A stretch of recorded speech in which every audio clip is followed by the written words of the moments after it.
And let me tell you, it's just been an interesting kind of off-air conversation as Nissy's second last song was playing. Yani wala tunadhanianga mtu anaweza kuwa na talent moja peke yake. We are here to bring you this person. Kama you always watch lunchtime news on KBC Channel 1, well, here is our guest. Here, ndio huyo. Msanii mtangazaji. Mambo Doreen. Poa. Unafeel aje? Nasikia poa sana. Unasikia vile operator ameguswa mpaka anasema umwekelea mikono before tuke kwa set. Mko na good vibes kwa set.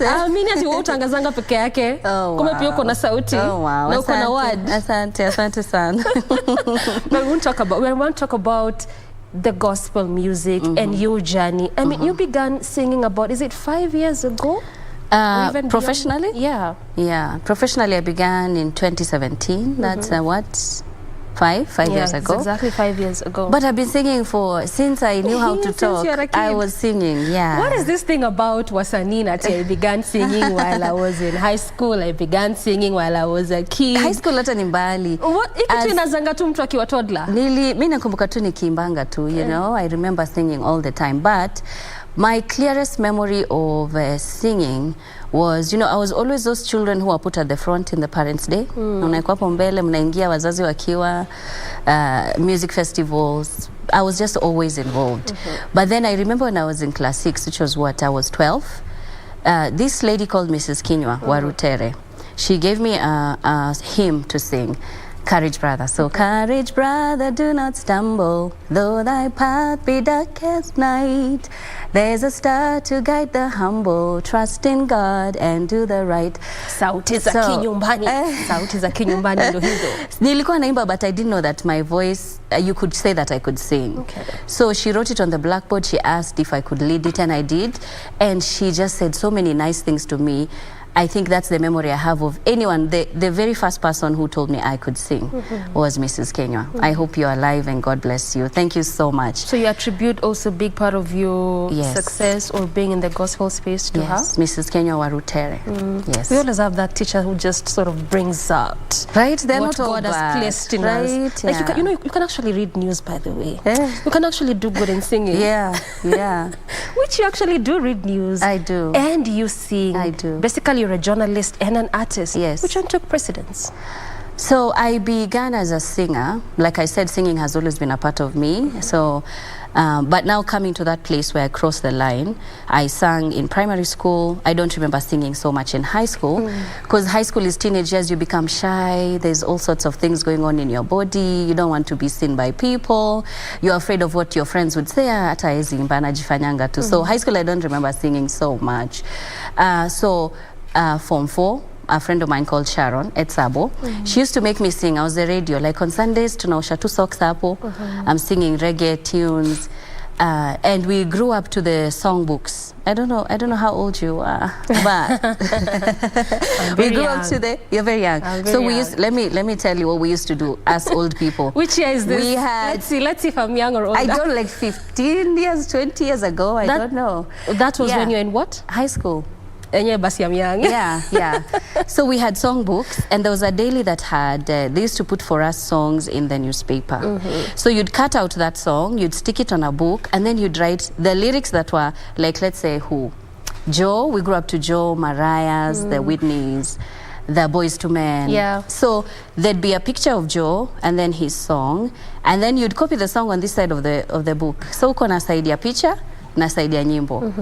So we used to keep those things and keep them. So in high school, tulikuwa na songbooks. So on Sundays, tukiosha socks, mi ndo naimbia watu, mi ndo radio.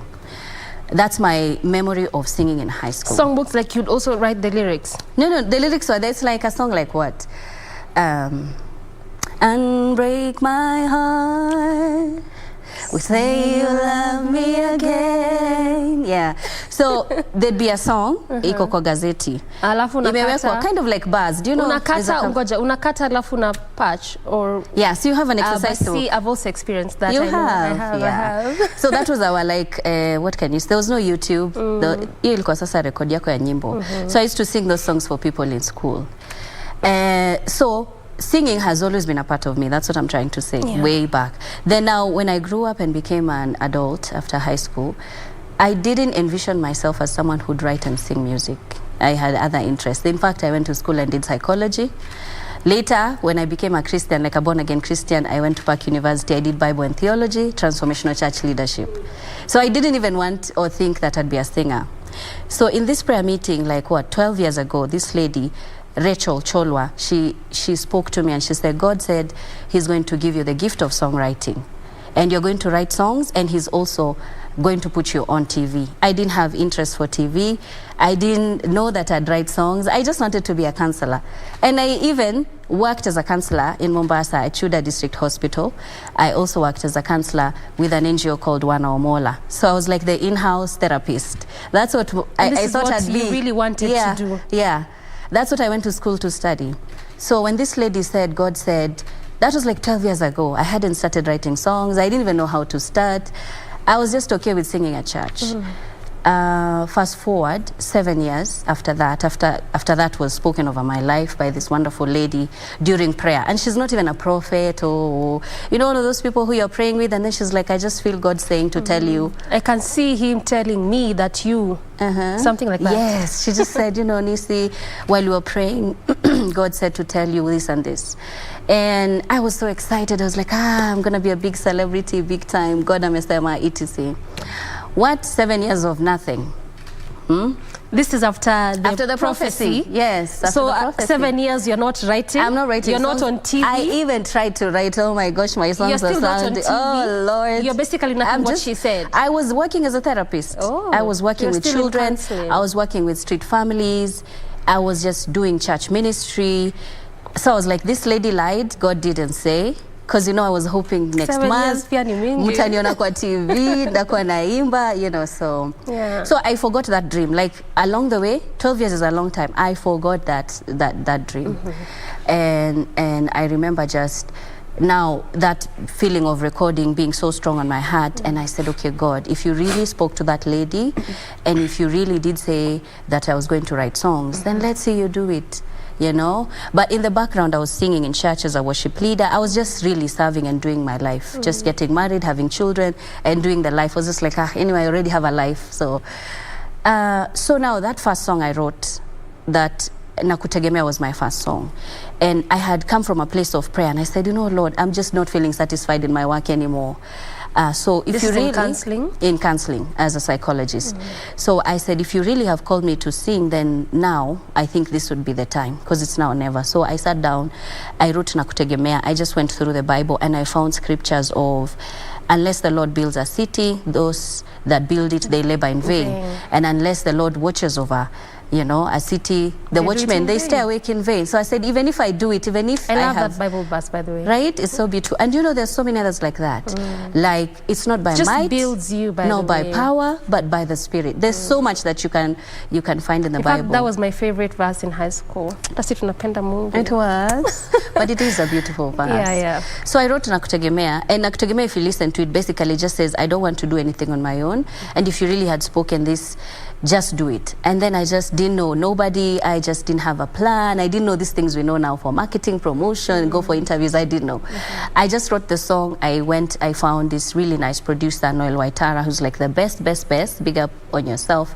And then I took the 3 of the biggest video producers in the country, Steve Hunter at that time, Gijo Drumbeats, and Dante Milenye. So I paid 3 people for one video. My first song. So yeah, I wanted to go big. How did you get connected to these producers yet you... I met this guy. Yeah, I met this guy called Alex Milenye.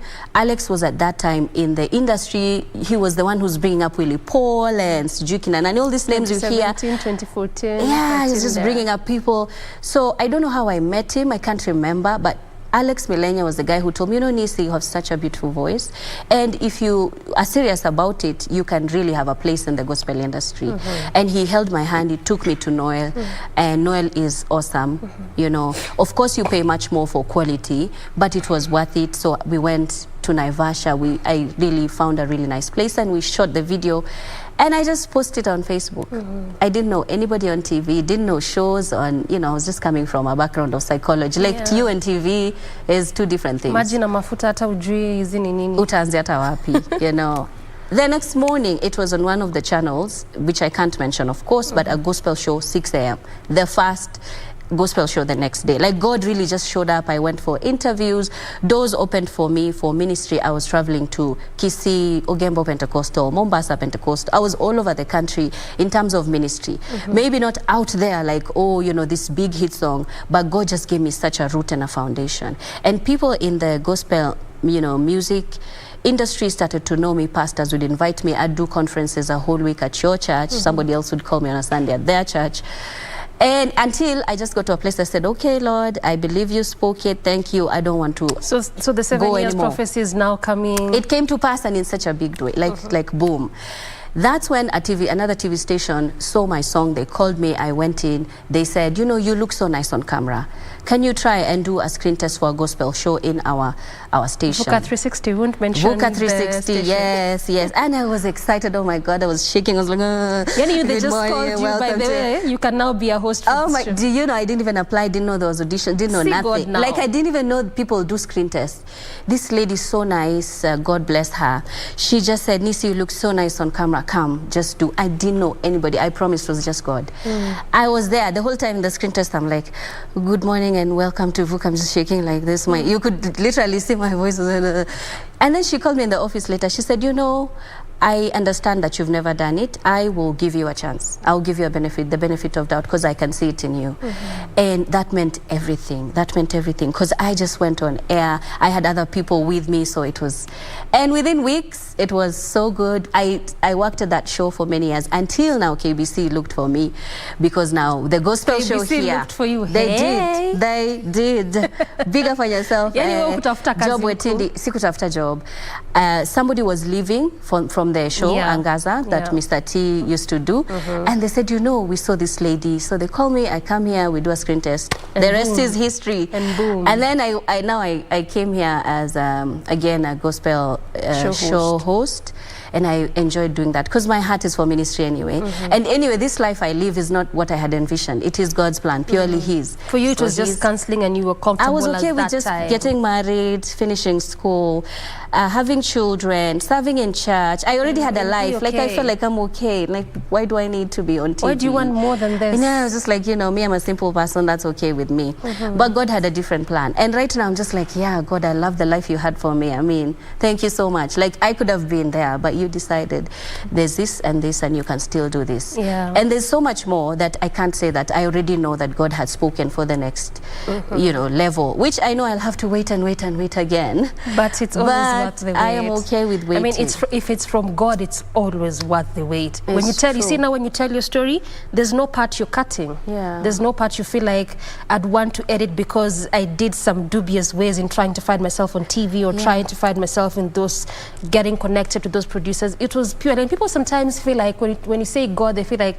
kwani alishuka kakuja akasema sasa kuja ufanye. Watu wananiambianga hivyo all the time. Ati Nissy, tupatie connections. Ulifanyaje? Niko like, imagine, I swear. I promise. I didn't know how to do anything. Like literally, of course, along the way, you can't work alone and in a vacuum. Yeah, of course. So God brings Doreen, and then He brings... He just has somebody. a way of connecting you. Exactly. I mean, and that is actually what it means when you say that God did it for you. Yes. And you become so open in telling your story. You find no reason to edit or remove something because you feel like what you did wasn't quite right. Si ati Mungu yushuka na sema sasa Nissy tuende KBC kuja. No. It just unataka kuniambia God alikwambia vaa hiyo nguo, niko like, okay, let's not be that petty. Yeah, but the thing is, He just works through your emotions. Yeah. You just attracted to Doreen, and then Doreen knows somebody. She's like, by the way, Nissy, I think my you friend can do Nani, this. Hi, Nissy has a new song. Can you? Yeah, it just happens. Or like, you just talk with someone and they feel like, by the way, I think you can actually be good at this. I think you can actually do good at reporting. I think, Right. And that's it. Right. And that's God. And that's Jesus. That's all God. All right, so how then do you do all this? I mean, it's demanding because even just getting to hear your story, you largely talk about, for you, it's ministry. So clearly, just like our previous artists, it's not about to make money, so to speak, although that comes into play as part of it, but it's largely that I want to impact lives, I want to make a difference. So obviously that makes it to be one of those things that they really require a lot of your time. And so is TV when it comes to journalism, really requires a lot of your time. You are Which a mom. is another story. Another in story. itself, yes. All right, you are a mom, you are a wife. Yes. All these things require your time. Yeah. Where do you find the balance? Well, I think when you enjoy something so much, it's not so much of a struggle. I mean, of course, not there's work challenges. anymore? It is work, but if I enjoy singing, I will make time to sing. And that's why you see some of my songs like 1 year ago, and then I'm like a 1 year break, and then I'm like, okay, I need to sing again.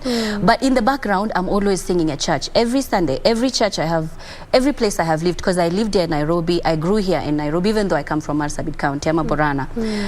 All my life, I have lived in Nairobi, literally from when I was 1.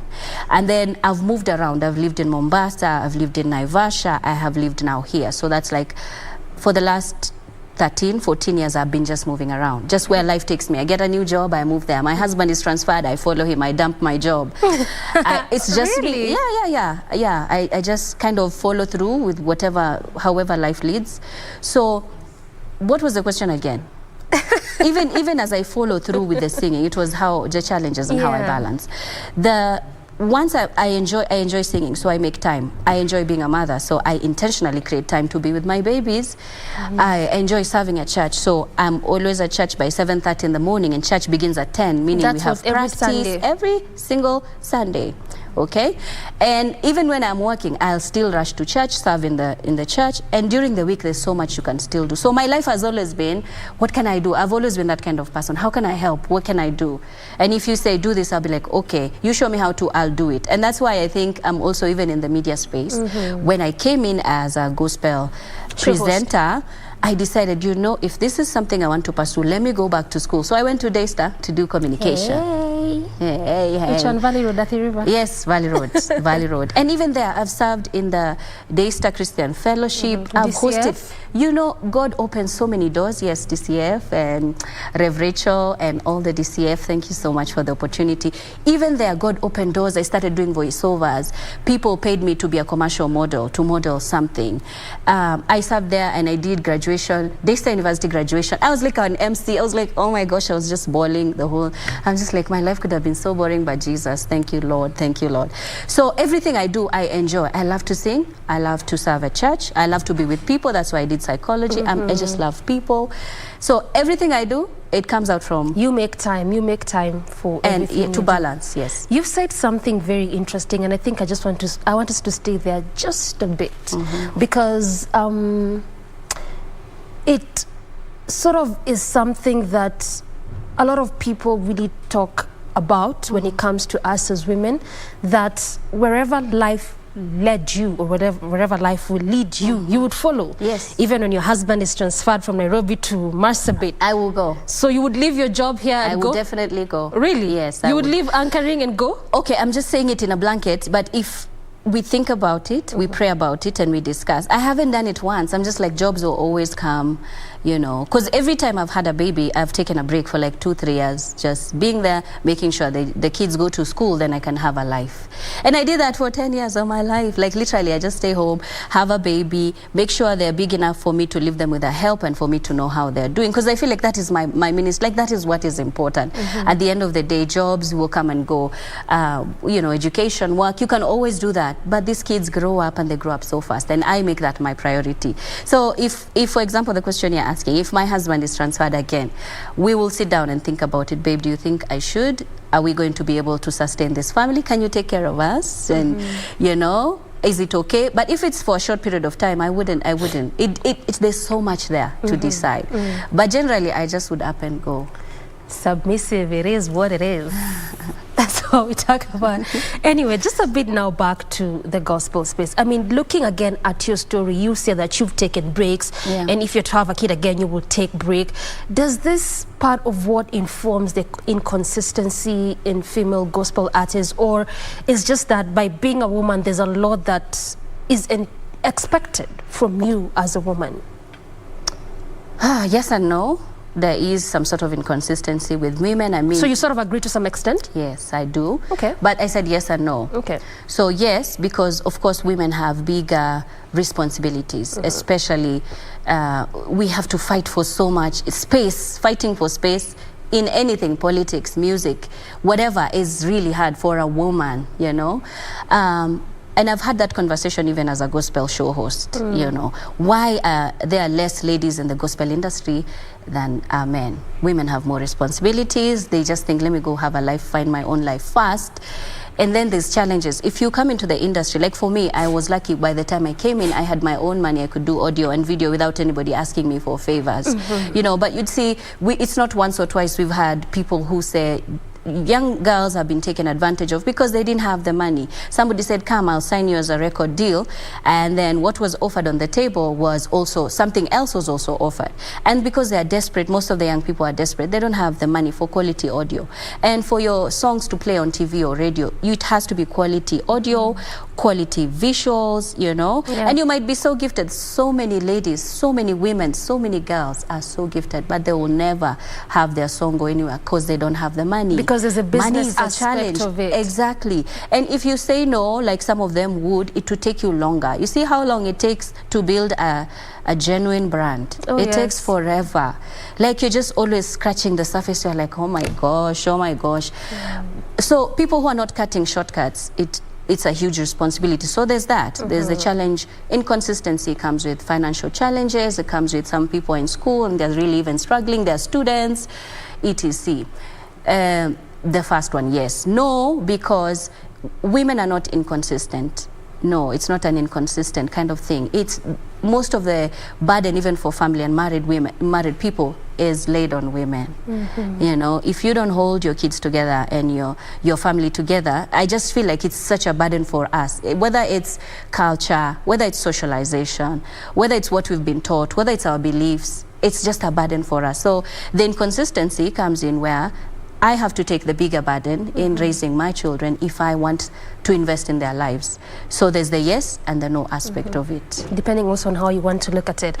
Given a chance, what would you change in the gospel space, seeing that you're also a gospel minister? I mean, there's a lot of conversations surrounding it not being in the right direction, a lot of conversations surrounding lack of proper mentorship. Again, also the fact that good number of gospel artists that are coming up, it's all for the money. This is one of those spaces where I could make money very easily, maybe sort of compared to secular.